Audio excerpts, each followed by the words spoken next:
కాకినాడ జిల్లాలో ప్రజలకు తాగునీటి కష్టాలపై 6 టీవీ ప్రసారం చేసిన కథనాలపై అధికార యంత్రాంగం స్పందించింది.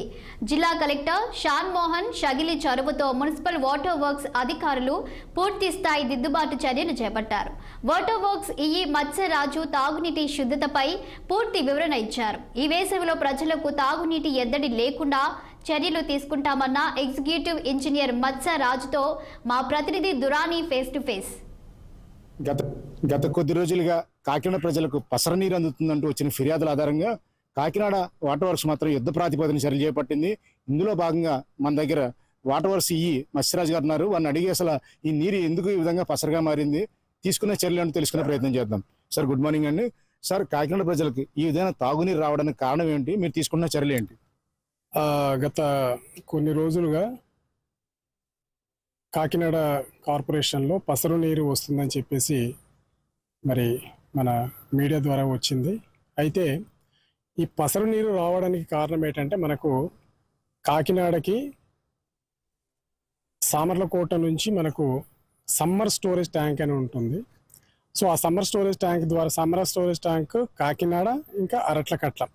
సో ముఖ్యంగా సామర్లకోట నుంచి ఈ కంప్లైంట్ ఉంది. సామర్లకోటలో ఈ ఎస్ఎస్ ట్యాంక్లో, ఈ సమ్మర్ స్టోరేజ్ ట్యాంక్లో ఈ పసరు నీరు అది డెవలప్ అవడానికి కారణం ఏంటంటే ఇప్పుడు ఇది ప్రతి సంవత్సరం ఎవ్రీ ఇయర్ సమ్మర్ అంటే ఈ వేసవి కాలంలో ఈ ఎండ ఎక్కువ అవడంతో ఆ నీటిలో ఆల్గే అనేది ఉంటుంది. ఆల్గే డెవలప్ అవడం ద్వారా కొంత అంటే చాలా ఎప్పుడైతే ఈ సూర్యరశ్మి ఎక్కువగా ఉందో ఈ ఆల్గే డెవలప్ అయిపోతుంది. దాని ద్వారా ఈ మనకు పసరు నీరు అనేది రావడం అనేది జరుగుతుంది. అయితే దానికి మా కార్పొరేషన్ తరఫున యుద్ధ ప్రాతిపదికన అన్ని చర్యలు తీసుకున్నాము. అంటే ఇది రెగ్యులర్ ప్రాసెస్లో మనకు ఆల్రెడీ అక్కడ మనము సమ్మర్ స్టోరేజ్ ట్యాంక్ దగ్గర కాపర్ సల్ఫేట్ అనేది అక్కడ కలుపుతాము.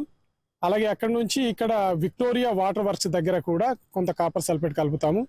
సో కలిపిన తర్వాత ఆ నీటిని మనము శుద్ధి చేసి ఫిల్టరేషన్ చేసి చివరిగా ఎటువంటి ఇబ్బంది లేకుండా మళ్ళీ దీనికి క్లోరినేషన్ కలపడం ద్వారా ఫైనల్గా ప్రజలకి మనము శుద్ధి చేసిన నీటిని ఫైనల్గా అందిస్తాం. సో దీంట్లో ఎటువంటి ఇబ్బంది అయితే లేదు.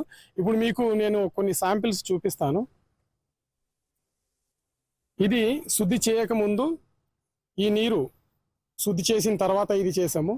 కాబట్టి దీనిలో కూడా మేము దీనికి సంబంధించినటువంటి అన్ని రకాలైనటువంటి వాటర్ టెస్టుల్ని పరీక్ష చేసిన తర్వాత మాత్రమే ప్రజలకి సురక్షితమైన మంచినీటిని మేము సరఫరా చేస్తున్నామని ఈ సందర్భంగా నేను మీ ప్రజలందరికీ నేను తెలియజేసుకుంటున్నాను. సార్, ఇప్పుడు వేసవికాలం వస్తుంది, అవగాహన ఉండాలి, ముందు వాటర్ నిల్వ పెట్టాలి అన్నది లేకపోవడం వల్లనే రైతులు వంతుల వారీగా నీళ్లు ఆపుకోవడం వలన మీరు కింద నుంచి అంటే 2 అడుగుల లోతులోనే నీరు తీసుకోవడం వల్ల ఈ బురద నీరు, ఆల్గే నీరు చేరింది అంటున్నారు. దీనిపైన మీ కామెంట్ చెప్పండి. అంటే ప్రతి సంవత్సరం కూడా మనకు గోదావరి కెనాల్ నుంచి మనకు ఎస్ఎస్ ట్యాంక్ మనకు వాటర్ వస్తుంది. అయితే సమ్మర్ వచ్చేటప్పటికి కొన్ని రైతులకు కూడా ఆ కెనాల్ ద్వారా వాటర్ వెళ్తుంది. సో దానిలో భాగంగా మనకు సిస్టమ్ అంటే ఈ టర్న్ సిస్టమ్ ద్వారా మనకు కొంత వాటర్ అనేది ఇప్పుడు ఇవ్వడం అనేది జరుగుతుంది. సో దానిలో భాగంగా ఏంటంటే మనకు వాటర్ అయితే వస్తుంది. కాకపోతే ఏంటంటే ఎక్కడ కూడా మనకు కొంత స్టోరేజ్ ఉందంటే మనకు ఆల్గే అనేది మనకి డెవలప్ అవడం అనేది జరుగుతుంది. కానీ ఏంటంటే లాస్ట్ ఇయర్ కంటే అంటే అంతకు సంవత్సరం కంటే అంతకుముందు 25 అడుగులు ఉంటే ఈ సంవత్సరం మనకి 28 అడుగులు ఉంది వాటర్. సో వాటర్ ఏంటంటే మనకు ఇప్పుడు ఈ సమ్మర్లో కూడా మనకి ఎటువంటి ఇబ్బంది అయితే లేదు. ప్రస్తుతం అయితే ఏంటంటే ఇరిగేషన్ వాళ్ళు మనకు ఆల్రెడీ కంటిన్యూస్గా వాటర్ సప్లై చేస్తున్నారు.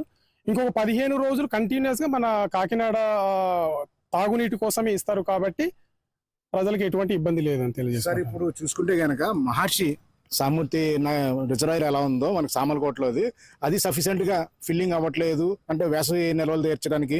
అలాగే అరట్లగట్ల కూడా పంపింగ్ అంటే మోటార్ల సామర్థ్యం తక్కువైపోయి అక్కడ కూడా ఈ వేసవి సమస్య ఏర్పడే అవకాశాలు ఉన్నాయి తాగునీటికి అంటున్నారు. దీనిపైన ఈ వేసవిలో ఎటువంటి ఎద్దడి ఉండదని నేను మీకు తెలియజేస్తున్నానండి. ఎందుకంటే ఇప్పుడు మనకు సామర్లకోట ఎస్ఎస్ ట్యాంక్ అయితే ఇంకో మన 10 రోజుల్లో మనకు ట్యాంక్ నిండిపోతుంది. అలాగే అరట్లకట్లలో కూడా ఎటువంటి ఇబ్బంది లేదండి పంపింగ్కి సంబంధించింది. సో ఈ సమ్మర్ స్టోరేజ్లో అంటే ఈ సమ్మర్ పీరియడ్లో మాత్రం ఎటువంటి ఇబ్బంది లేకుండా కాకినాడ ప్రజలకి మేము వాటర్ సప్లై చేస్తాము. అలాగే కాకుండా మనకు వేసవి దృష్ట్యా ఇంకా కొన్ని ప్రాబ్లమ్స్ అంటే ప్రజలకి ఎటువంటి ఇబ్బంది కలగకుండా ఈ సమ్మర్లో మనము ట్యాంకర్ల ద్వారా కూడా ఎక్కడెక్కడ శివారు ప్రాంతాలు ఉన్నాయో వాళ్ళకి మనము నీటిని మనం సరఫరా జరుగుతుందండి. గ్రీన్ ఆల్గే వలన సమస్య ఏర్పడిందని, సమస్యను పూర్తిగా పరిష్కరించే దిశగా చర్యలు చేపట్టామని, ప్రస్తుతం అయితే కనుక చాలా సురక్షితమైన నీరు ప్రజలకు అందిస్తున్నామని, అలాగే వేసవిలో నీటి ఎద్దడి లేకుండా అన్ని రకాల చర్యలు తీసుకుంటామని ఈ మత్స్యరాజు ధీమాగా చెప్తున్నారు. అయితే త్వరలోనే మరికొద్ది రోజుల్లో ఈ కుళాయిల ద్వారా వచ్చే నీరు ఏ విధంగా ఉందో ప్రజల స్పందన బట్టి మరిన్ని చర్యలు తీసుకునే అవకాశం ఉందంటున్నారు. వీడియో జర్నలిస్ట్ చిన్నితో నదీం కందూర్ అని, కాకినాడ. పశ్చిమ గోదావరి జిల్లా తణుకు నరేంద్ర సెంటర్